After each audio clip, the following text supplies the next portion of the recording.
Hello friends, good morning. Welcome to smile talk paramedical channel. Friends, ಈ video ಸ್ವಲ್ಪ long ಆಗುತ್ತೆ. ಯಾಕಂತಂದರೆ ಇದರಲ್ಲಿ ನೀವು ನಿನ್ನೆಯಿಂದ ಏನು ರೀವ್ಯಾಲ್ಯೂಯೇಷನ್ಗೆ ಸಂಬಂಧಿಸಿದಂಥ ಕಾಮೆಂಟ್ಗಳನ್ನು ಹಾಕಿದ್ದೀರಿ. ಅವುಗಳನ್ನು ಎಲ್ಲರ ಒಂದು ಕಾಮೆಂಟ್ಗಳನ್ನು, ಪ್ರತಿಯೊಂದು ಕಾಮೆಂಟ್ಗಳನ್ನು ಈ ವಿಡಿಯೋದಲ್ಲಿ ಓದ್ತೇನೆ. ಅದಕ್ಕೆ ಸೊಲ್ಯೂಷನ್ ಕೂಡ ಕೊಡಲಿಕ್ಕೆ ಪ್ರಯತ್ನ ಮಾಡ್ತೇನೆ. ಜೊತೆಗೆ ನೀವು ಕಾಮೆಂಟ್ಗಳನ್ನು ಹಾಕ್ತಾ ಇದ್ದೀರಿ, ವಿಡಿಯೋಗಳನ್ನು ಕೂಡ ನೋಡ್ತಾ ಇದ್ದೀರಿ. ಬಟ್ ಚಾನಲನ್ನು ಇನ್ನೂವರೆಗೆ ಸಬ್ಸ್ಕ್ರೈಬ್ ಮಾಡಿಲ್ಲ. ಪ್ಲೀಸ್ ಸಬ್ಸ್ಕ್ರೈಬ್ ಮಾಡೋದನ್ನು ಮರಿಬೇಡಿ.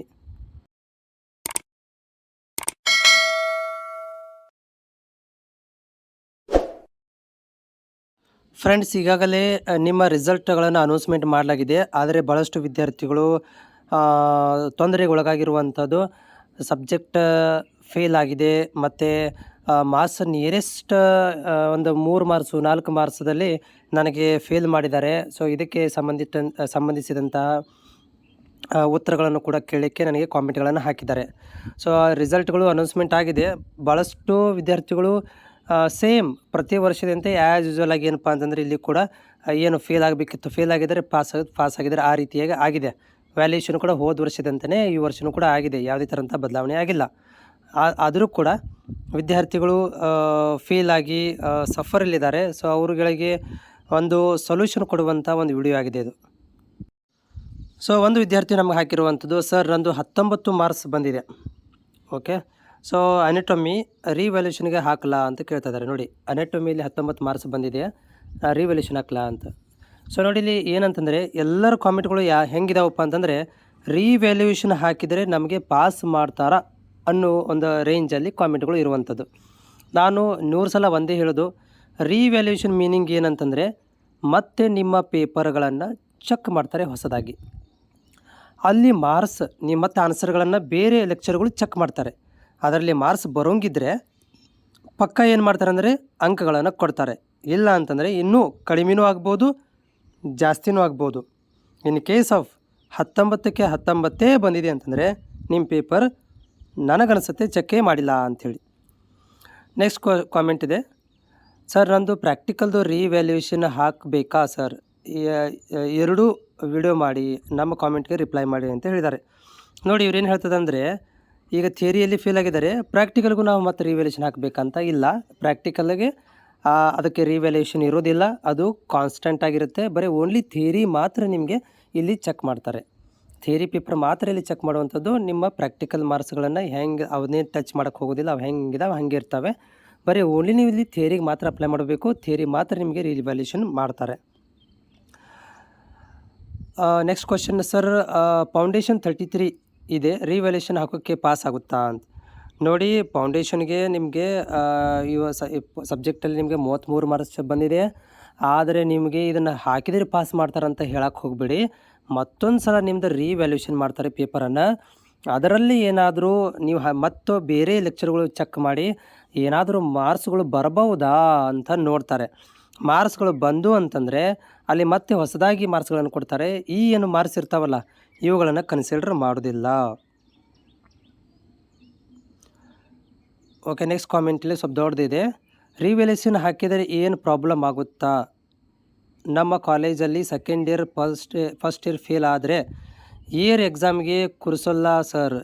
ರೀವ್ಯಾಲ್ಯೂಯೇಷನ್ ನಮ್ಮ ಪಾಸ್ ಆಗಲಿಲ್ಲ ಆ್ಯಂಡ್ ಸಪ್ಲಿಲೂ ಫೇಲ್ ಆಗ್ತೀನಿ ಅನಿಸುತ್ತದೆ ಸರ್. ಪ್ಲೀಸ್ ಏನು ಪ್ರಾಬ್ಲಮ್ ಆಗಲ್ಲ ಅಲ್ವಾ ಸರ್ಟಿಫಿಕೇಟಲ್ಲಿ?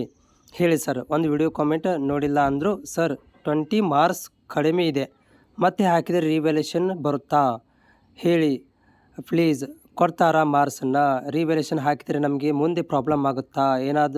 ಯಾವುದಾದ್ರೂ ಪ್ಲೀಸ್, ಅದರಲ್ಲೂ ಸಪ್ಲಿ ಬರಲಿಲ್ಲ ಯಾವುದಲ್ಲೂ ಹೇಳಿ. ಓಕೆ, ಇವ್ರ ಕಾಮೆಂಟ್ ಇದೆ ಅನ್ನೋದು ಅರ್ಥ ಆಯ್ತು ಈಗ ನನಗೆ. ಏನಂತಂದರೆ ಇವರು ಈಗ ಸಬ್ಜೆಕ್ಟಲ್ಲಿ ಫೇಲ್ ಆಗಿದ್ದಾರೆ. ಅವ್ರ ಕಾಲೇಜಲ್ಲಿ ಯಾಕಂದರೆ ಕಂಡೀಷನ್ ಇದೆ, ನೀವು ಫಸ್ಟ್ ಇಯರ್ದಲ್ಲೂ ಸೆಕೆಂಡ್ ಇಯರ್ದಲ್ಲೂ ಫೇಲ್ ಆಗಿ ಫಸ್ಟ್ ಇಯರ್ದಲ್ಲೂ ಫೇಲ್ ಆದರೆ ಥರ್ಡ್ ಇಯರಿಗೆ ಕುಂದಿಸ್ಕೊಡೋಂಗಿಲ್ಲ. ಎಲ್ಲಿ ತನಕ ನೀವು first year second year clear ಆಗೋದಿಲ್ಲ ಅಲ್ಲಿ ತನಕ ಥರ್ಡ್ ಇಯರ್ ಹೋಗೋದಿಲ್ಲ, ಕುಂದಿಸ್ಕೊಡೋಂಗಿಲ್ಲ. ಆಮೇಲೆ ಇನ್ನೊಂದು ಏನಂತಂದರೆ ಇವ್ರು ಕಾಮೆಂಟ್ ಹಾಕ್ತಿರೋದು, ಈಗ ನಮಗೇನಾದರೂ ಸಪ್ಲಿಮೆಂಟ್ರಿಯಲ್ಲಿ ಪಾಸ್ ಆದರೆ ನಮಗೆ ಸರ್ಟಿಫಿಕೇಟಲ್ಲಿ ಏನಾದ್ರು ಪ್ರಾಬ್ಲಮ್ ಆಗುತ್ತಾ? 100% ಪ್ರಾಬ್ಲಮ್ ಆಗೋದಿಲ್ಲ. ಸರ್ಟಿಫಿಕೇಟಲ್ಲಿ ಏನು ಪ್ರಾಬ್ಲಮ್ ಆಗೋದಿಲ್ಲ. ಯಾಕಂದರೆ ಮೆಡಿಕಲ್ ಕೋರ್ಸ್ಗಳು, ಉದಾಹರಣೆ ಕೊಡ್ತೇನೆ ನಿಮಗೆ. MBBS ಸಬ್ಜೆಕ್ಟ್ಗಳನ್ನು ಕ್ಲಿಯರ್ ಮಾಡ್ಕೋಬೇಕಂತಂದರೆ ಅವರು ಬರೀ ಫೇಲ್ ಆಗಾಗಿ ಪಾಸಾಗಿರ್ತಾರೆ. ಇನ್ನೂವರೆಗೆ ನಾವು ಯಾರಾದರೂ ಕೇಳಿದೀವಾ? ನೀ ಫಸ್ಟ್ ಅಟೆಂಪ್ಟಲ್ಲಿ ಪಾಸಾಗಿದೀಯಾ? ಸೆಕೆಂಡ್ ಅಟೆಂಪ್ಟ್ ಪಾಸಾಗಿದೆಯಾ ಅಂತ ಡಾಕ್ಟ್ರಿಗೆ ಕೇಳಿದೀವಾ? ಇಲ್ಲ. ಅವರ ಹಣೆಬರಹ ನೋಡಿದರೆ ಭಾಳಷ್ಟು 75% ಅಭ್ಯರ್ಥಿಗಳು ಬರೀ ಅದೇ ಎಕ್ಸಾಮ್ ಅಟೆಂಪ್ಟ್ ಮಾಡಿ ಪಾಸಾಗಿದ್ದಾರೆ. ಹಿಂಗಿರಬೇಕಾದ್ರೆ ಮೆಡಿಕಲ್ ಕೋರ್ಸ್ಗಳಲ್ಲಿ ಏನಾಗೋದಿಲ್ಲ ಅಂತಂದರೆ, ನೀವು ನಿಮ್ಮ ಅಂಕಗಳನ್ನು ನೋಡ್ತಾರೆ, ನಿಮ್ಮ ನಾಲೆಜ್ಗಳನ್ನು, ಅಂದರೆ ಗೌರ್ಮೆಂಟ್ ಜಾಬ್ ಮಾಡಬೇಕಾದ್ರೆ ಅಂಕಗಳು ನೋಡ್ತಾರೆ ಅಥವಾ ನಿಮ್ಮ ನಾಲೆಜ್ ನೋಡ್ತಾರೆ. ಇಲ್ಲಿ ಯಾವಾಗ ಪಾಸಾಗಿ ಅಂತ ಕೇಳಕ್ಕೆ ಹೋಗೋದಿಲ್ಲ. ಓಕೆ, ಅದನ್ನು ನೀವು ಡೋಂಟ್ ವರಿ, ಆ ಥರ ನೀವು ಯೋಚನೆ ಮಾಡೋಕ್ಕೆ ಹೋಗಬೇಡಿ. ನಮಗೇನಾದ್ರು ಪ್ರಾಬ್ಲಮ್ ಆಗುತ್ತೆ, ಸರ್ಟಿಫಿಕೇಟಲ್ಲಿ ಏನು ಪ್ರಾಬ್ಲಮ್ ಆಗೋದಿಲ್ಲ. ಆಮೇಲೆ ನೀವು ರಿವ್ಯಾಲ್ಯೂಯೇಷನ್ ಹಾಕಿದರೂ ಕೂಡ ಪ್ರಾಬ್ಲಮ್ ಆಗೋದಿಲ್ಲ. ನಿಮ್ಗೆ 20 ಮಾರ್ಕ್ಸ್ ಬಂದಿದೆ, ಆದರೆ ನೀವು ಜೆನ್ಯೂನ್ ಆಗಿ ಬರೆದಿದ್ರೆ, ಏನೋ ನಿಮಗೆ ಮೋಸ ಆಗಿದ್ದರೆ ಅಷ್ಟೇ ರಿವ್ಯಾಲ್ಯೂಯೇಷನ್ ಹಾಕಿ. ಇಲ್ಲಪ್ಪ ನಾನು ಬರೆದಿರೋದ ಕಡಿಮೆ, ಫೇಲ್ ಆಗಿದ್ದು ನಿಜಾನೇ ಅಂತಂದರೆ ರಿವ್ಯಾಲ್ಯೂಯೇಷನ್ ಹಾಕಲಿಕ್ಕೆ ಹೋಗಬೇಡಿ. ಆಮೇಲೆ ನೀವು ಸಪ್ಲಿಮೆಂಟ್ರಿ ಇನ್ನೂ ಒಂದು ಚಾನ್ಸ್ ಇದೆ, ಹೌದಾ? ಸಪ್ಲಿಮೆಂಟ್ರಿಲಿ ಓದಿ ಪ್ರಯತ್ನ ಮಾಡಿ. ನೀವು ಸಪ್ಲಿಮೆಂಟ್ರಿಲಿ ಎಲ್ಲ ಸಬ್ಜೆಕ್ಟ್ ಕ್ಲಿಯರ್ ಆಗಿಬಿಟ್ರೆ ನೀವು ಆ್ಯನ್ಯುವಲಿಗೆ ಅಪ್ಲಿಕೇಬಲ್ ಆಗ್ತೀರಾ. ಇಲ್ಲ ಅಂತಂದರೆ ನೀವು ಆ್ಯನ್ಯುವಲಿಗೆ ಅಪ್ಲಿಕೇಬಲ್ ಆಗೋದಿಲ್ಲ, ಅಂದರೆ ಥರ್ಡ್ ಇಯರಿಗೆ ಅಪ್ಲಿಕೇಬಲ್ ಆಗೋದಿಲ್ಲ. ಸೊ ಬೆಟರ್ ನೀವೇನು ಮಾಡಿ ಅಂತಂದರೆ, ಈ ಫಸ್ಟ್ ಇಯರ್ ಸೆಕೆಂಡ್ ಇಯರ್ಗಳನ್ನು ಸಪ್ಲಿಮೆಂಟ್ರಿಯಲ್ಲಿ ಕ್ಲಿಯರ್ ಮಾಡ್ಕೊಂಬಿಡಿ. ಇನ್ ಕೇಸ್ ಉಳಿದ್ರೂ ಕೂಡ ಆ್ಯನ್ಯುವಲಲ್ಲಿ ಕ್ಲಿಯರ್ ಮಾಡ್ಕೊಳ್ರಿ. ಮತ್ತು ನೀವು ಥರ್ಡ್ ಇಯರನ್ನು ಸಪ್ಲಿಮೆಂಟ್ರಿಯಲ್ಲಿ ಕ್ಲಿಯರ್ ಮಾಡ್ಕೋಬೋದು. ಬಟ್ ಇದರಿಂದ ಮಾರ್ಕ್ಸ್ ಕಾರ್ಡಿಗೆ ಏನು ತೊಂದರೆ ಆಗೋದಿಲ್ಲ, ಸರ್ಟಿಫಿಕೇಟಿಗೆ ಕೂಡ ಏನೂ ತೊಂದರೆ ಆಗೋದಿಲ್ಲ. ಆಮೇಲೆ ನಿಮ್ಮಲ್ಲಿ ಏನಾದರೂ ಮಾರ್ಕ್ಸ್ ಬರೋ ಹಂಗೆ ಚಾನ್ಸಸ್ ಇದ್ರೆ ಅಷ್ಟೇ ರಿವ್ಯಾಲ್ಯೂಯೇಷನ್ ಹಾಕಿ.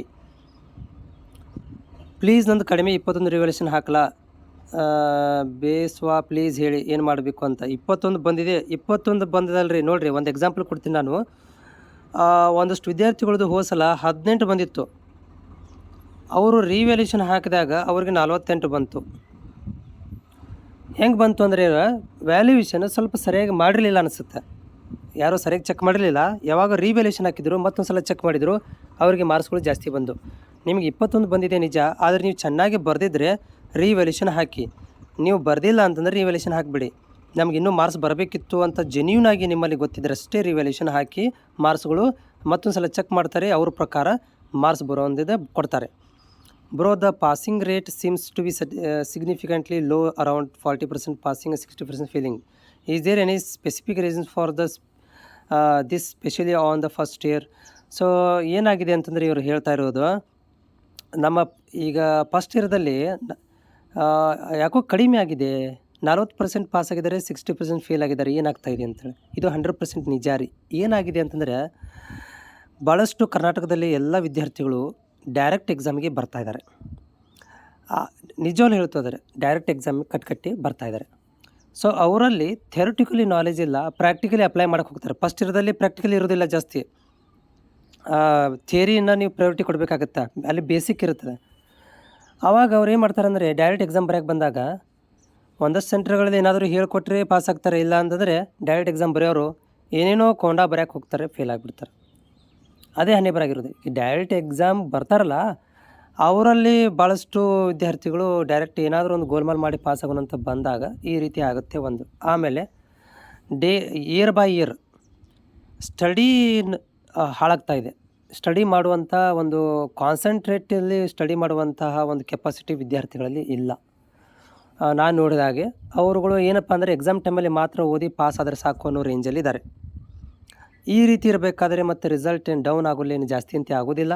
ಇನ್ನೂ ಮುಂದಿನ ಸಲ ನೋಡಿ ಇನ್ನೂ ಡೌನ್ ಆಗುತ್ತೆ. ಯಾಕಂತಂದರೆ ಇನ್ನೂ ಬ್ರೈನ್ ಅಷ್ಟೊಂದು ಯೂಸ್ ಆಗ್ತಾಯಿಲ್ಲ ಈಗಿನ ವಿದ್ಯಾರ್ಥಿಗಳಲ್ಲಿ. ಬರೀ ಅವರು ಸೋಷಿಯಲ್ ಮೀಡ್ಯಾದಲ್ಲಿ ಬ್ಯುಸಿ ಆಗಿಬಿಟ್ಟಿದ್ದಾರೆ. ಎಕ್ಸಾಮ್ ಟೈಮಲ್ಲಿ ಮಾತ್ರ ಓದೋದು, ಅದು trial and error method apply ಮಾಡೋದು. ಹೀಗಾಗಿ 40% ಪಾಸು, 60% ಫೇಲ್ ಇದೆ. ಇದಕ್ಕೆ ವಿದ್ಯಾರ್ಥಿಗಳಿಗೆ ಕಾರಣ. ನೆಕ್ಸ್ಟ್ 9 ನಂಬರ್ ಚಾಯ್ ಸಬ್ಜೆಕ್ಟ್. ಓಕೆ, ಇದ್ರ ಬಗ್ಗೆ ಲೇಟ್ರಾಗಿ. ನೆಕ್ಸ್ಟ್ ಇವಾಗ ತೊಟ್ಟಿರೋ ಮಾರ್ಕ್ಸನ್ನ ಕನ್ಸಿಡರ್ ಮಾಡಲ್ಲ ಅಲ್ವಾ ಸರ್? ಮತ್ತು ರಿಟರ್ನ್ ಆಗಿ ರಿವ್ಯಾಲ್ಯೂಯೇಷನ್ ಮಾಡ್ತಾರಲ್ಲ ಸರ್? ಆ್ಯಂಡ್ ಎಲ್ಲ ಪೇಪರ್ ಕರೆಕ್ಟಾಗಿ ಇವ್ಯಾಲ್ಯೂಯೇಷನ್ ಹಾಕಿದ್ರು ಇಲ್ಲ ಪೇಪರಲ್ಲಿ ಕಾಟಾಚಾರಕ್ಕೆ ಒಂದಾದರೂ ಪೇಪರ್ ನೋಡಿ ಬಿಡ್ತಾರಾ? ನೋಡಿ, ವೆರಿ ಇಂಪಾರ್ಟೆಂಟ್ ಇದೆ. ಏನಂತ ಹೇಳ್ತದೆ ಅಂದರೆ ಇವರು,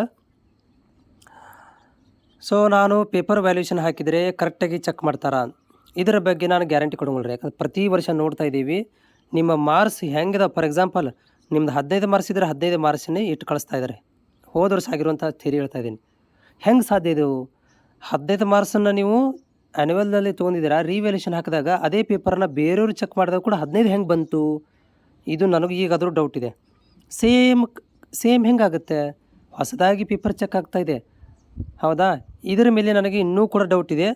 ಈ ಪೇಪರನ್ನು ಸರಿಯಾಗಿ ಚೆಕ್ ಮಾಡ್ತಾರೆ ಅನ್ನೋದು ನನಗೆ ಇನ್ನೂ ಕೂಡ ಕ್ಲಾರಿಟಿ ಸಿಕ್ಕಿಲ್ಲ. ಮಾಡ್ತಾರೋ ಸರಿಯಾಗಿ ಚೆಕ್ ಮಾಡ್ತಾರೋ ಇಲ್ಲ ಅನ್ನೋದು ಕ್ಲಾರಿಟಿ ಇಲ್ಲ. ಯಾಕಂದರೆ ಇಲ್ಲಿ ಕೀ ಉತ್ತರಗಳು ಇಲ್ಲದೇ ಇರೋದರಿಂದ ಇದು ಪೇಪರ್ ಚೆಕ್ ಮಾಡಿದ್ರು ಅಷ್ಟೇ, ಮಾಡಲಿಲ್ಲ ಅಷ್ಟೇ ಒಂಥರ ಹಣೆಬರಾಗಿದೆ. ಬಟ್ ನನಗನ್ನಿಸುತ್ತೆ ಮಾಡ್ತಾರೆ ಅಂತ ಅನಿಸುತ್ತೆ. ಮಾಡೋರು ಯಾರು ಲೆಕ್ಚರ್ ಅದಾರಲ್ಲ ಅವರು ಚೆನ್ನಾಗಿರಬೇಕು ಅಷ್ಟೇ. ಅವರು ಜೆನ್ಯೂನ್ ಆಗಿ ಹೌದಪ್ಪ ನನಗೆ ವ್ಯಾಲ್ಯೂಯೇಷನ್ ಮಾಡ್ಸೋಕ್ಕೆ ಕುಳಿಸಿದ್ದಾರೆ, ನಾನು ಸ್ವಲ್ಪ ಓದಿ ನೋಡಿ ಮಾಡಬೇಕು ಅಂತಿದ್ದರೆ ನಿಮ್ಮ ರಿಸಲ್ಟ್ಗಳನ್ನು ಅಂದರೆ ನೀವು ಬರೆದಿರುವಂಥ ಜೆನ್ಯೂನ್ ಆನ್ಸರ್ಗಳನ್ನು ಓದಿ ಅವ್ರು ಮಾರ್ಕ್ಸ್ ಕೊಟ್ಟರೆ ವಿದ್ಯಾರ್ಥಿಗಳು ಪಾಸ್ ಆಗ್ಬೋದು, ಹೌದಾ? ಇಲ್ಲ ನಾವು ಹಾಗೆ ಕಾಟಾಚಾರಕ್ಕೆ ಮಾಡ್ತಾಯಿದ್ದೀವಿ ಅಂತಂದರೆ ನಿಜವಾಗ್ಲೂ ವಿದ್ಯಾರ್ಥಿಗಳು ಮತ್ತು ಏನು ರಿಸಲ್ಟ್ ಇದಾವಲ್ಲ ಅದೇ ವಾಪಸ್ ಬರುವಂಥ ಚಾನ್ಸಸ್ ಇದೆ. ನೆಕ್ಸ್ಟ್ ಇವ್ರದ್ದು ಸೇಮ್ ಕಾಮೆಂಟ್ ಇದೆ. ಯಾಕಂದರೆ ಫಸ್ಟ್ ಇಯರಲ್ಲಿ ರಿವ್ಯಾಲ್ಯೂಯೇಷನ್ ಹಾಕಿದರೆ ಅದು ಅಷ್ಟೇ ಮಾರ್ಕ್ಸ್ ಇಟ್ಟು ಅಷ್ಟೇ ಕೊಟ್ಟಿದ್ದು, ಅದಕ್ಕೆ ಕೇಳ್ತಾ ಇದ್ದೀವಿ ಸರ್, ರಿವ್ಯಾಲ್ಯೂಯೇಷನ್ ಹಾಕಿರೋ ಎಲ್ಲ ಸ್ಟೂಡೆಂಟ್ ಪೇಪರ್ ವ್ಯಾಲ್ಯೂಯೇಷನ್ ಮಾಡ್ತಾರಾ? 5-6 ಪೇಪರ್ ನೋಡಿ ಬಿಡ್ತಾರಾ? ಸೆಕೆಂಡ್ ರಿಸಲ್ಟ್ ವ್ಯಾಲ್ಯೂಯೇಷನ್ ಹಾಕ್ತೀವಿ ಅದಕ್ಕೆ? ತುಂಬ ವೆರಿ ಇಂಪಾರ್ಟೆಂಟ್ ಕ್ವಶನ್. ಭಾಳ ಜನ ನನಗೆ ಡೌಟ್ ಇರುವಂಥದ್ದು ನೋಡಿ, ಎಲ್ಲ ಪೇಪರು ಚೆಕ್ ಮಾಡ್ತಾರೆ ನಿಜ, ನೀವು ಹೇಳೋದು ನಿಜ. ಇದೇನೆಂದರೆ 1-2 ಪೇಪರ್ 5-6 ಪೇಪರ್ ಚೆಕ್ ಮಾಡೋದಿಲ್ಲ, ದುಡ್ಡು ಕೊಟ್ಟು ಪೇಪರ್ ವ್ಯಾಲ್ಯೂಯೇಷನ್ಗೆ ಲೆಕ್ಚರ್ಗಳನ್ನು ಕರೆದು ಮಾಡಿಸ್ತಾರೆ, ಹೌದಾ? ಸೊ ಆದರೆ ಪೇಪರ್ ವ್ಯಾಲ್ಯೂಯೇಷನ್ ಮಾಡೋರು ಜೆನ್ಯೂನ್ ಆಗಿ ಪೇಪರನ್ನು ಚೆಕ್ ಮಾಡಬೇಕು, ಅದು ಇಂಪಾರ್ಟೆಂಟು. ಆಮೇಲೆ ನನಗೆ ಇನ್ನೂ ಕೂಡ ಸ್ಪಷ್ಟತೆ ಸಿಕ್ಕಿಲ್ಲ, ಯಾಕೆ ಸೇಮ್ ಮಾರ್ಕ್ಸ್ ಬರ್ತದೆ? ವ್ಯಾಲ್ಯೂಯೇಷನ್ ಹಾಕೋಕ್ಕಿಂತ ಮೊದಲು ಮಾರ್ಕ್ಸು ಸೇಮ್ ಇರುತ್ತೆ, ವ್ಯಾಲ್ಯೂಯೇಷನ್ ಆದಮೇಲೆ ಸೇಮ್ ಯಾಕಿದೆ ಅದು ನನಗೆ ಫುಲ್ಲು ಡೌಟ್ ಇದೆ.